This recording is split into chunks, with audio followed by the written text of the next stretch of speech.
up, homies? Today I thought I would do a quick story time about buying my first investment property.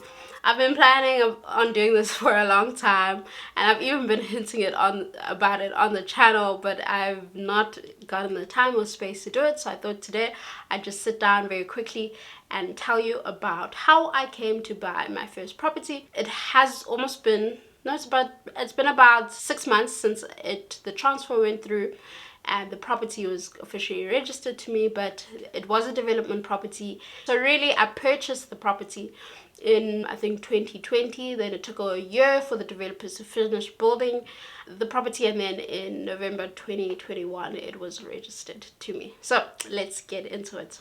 So just like anyone else, I think I've spent a lot of years or time thinking about purchasing a property. It's kind of, like one of the things that are a rite of passage.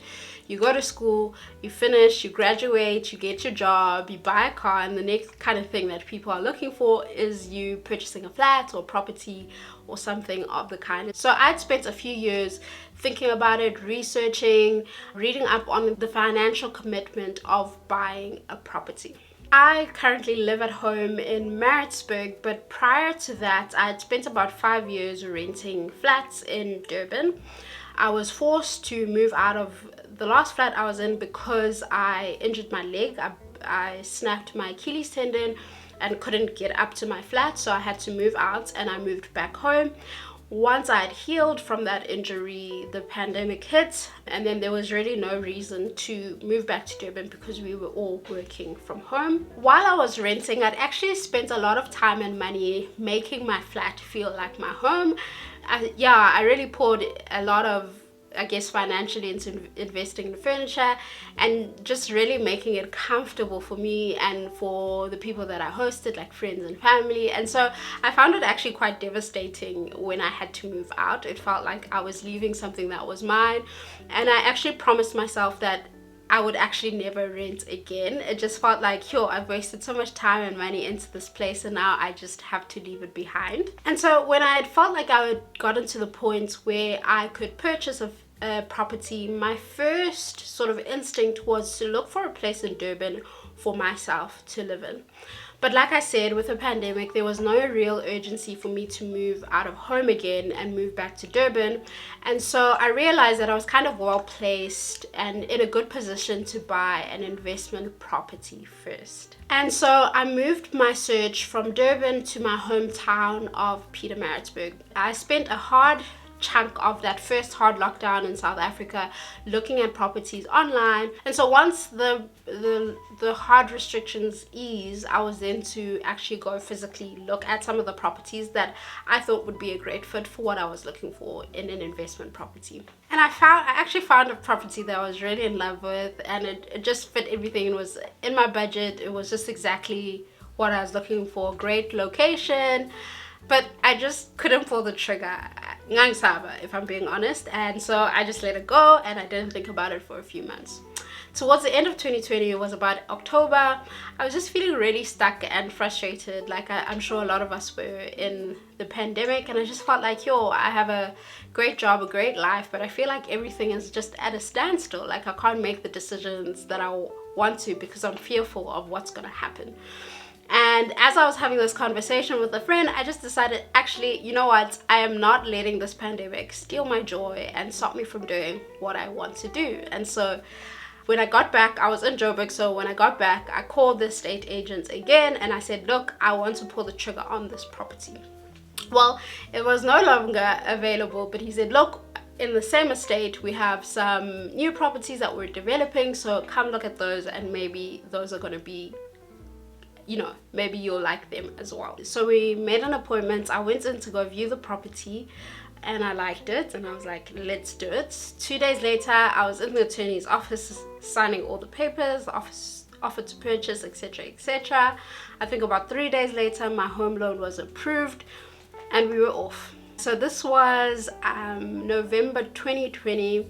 Like I said, it was a development, so it was due to be complete, I think, in April 2021, but with the lockdown restrictions, etc., etc., there was so many construction delays, and so it ended up being finished at, I think, the end of October 2021.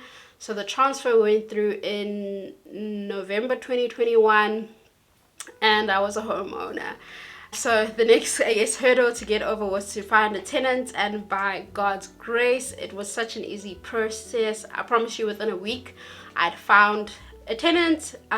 They moved in, they paid rent 6 months up front, which is really amazing, and it's been really a hard journey for me. I mean, I think psychologically, but in practice and in all the steps that I needed to take, it's been really easy. So unfortunately, because my tenant moved in like so quickly after I had received ownership and sort of the keys or whatever, I don't actually have a lot of like videos and pictures of the unit, but I'll share what I have.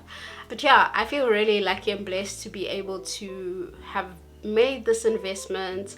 I was just saying to my partner the other day that I actually can't believe that I own a house and I literally pay nothing towards it every month. Like with rental and whatever, it's the bond is taken care of, the levies are taken care of, all of the expenses that are tied to it are taken care of. And so yeah, like I own this thing, but I'm kind of contributing nothing to it financially, which is really amazing. So I know this is just like a really quick rundown of my own personal journey, and I haven't really shared the financial aspects of it, or sort of the things that you need to do, like getting your credit score right, building a good credit score, the financial investment, the sort of upfront things you need to look at, like transfer costs and bond registration costs, etc. I really haven't gone into that here, but if you guys would like me to answer those things, maybe you have questions around how I financially prepared myself to make this investment, or what you need to do, etc., whatever it may be, I'd be happy to answer that. So just let me know in the comments below. Anyway, that's me. That's my story of buying my first investment property. I'm really proud of myself for being able to do that. Yeah, I still feel like I'm probably not old enough, but at 28 I'm an adult. I need to get over it. So yeah, thanks for watching. I hope you guys enjoyed this one. Give me a thumbs up if you liked it, so I know that it is real. Thanks for watching till the end. Keep well, and I'll see you soon in the next one. Peace.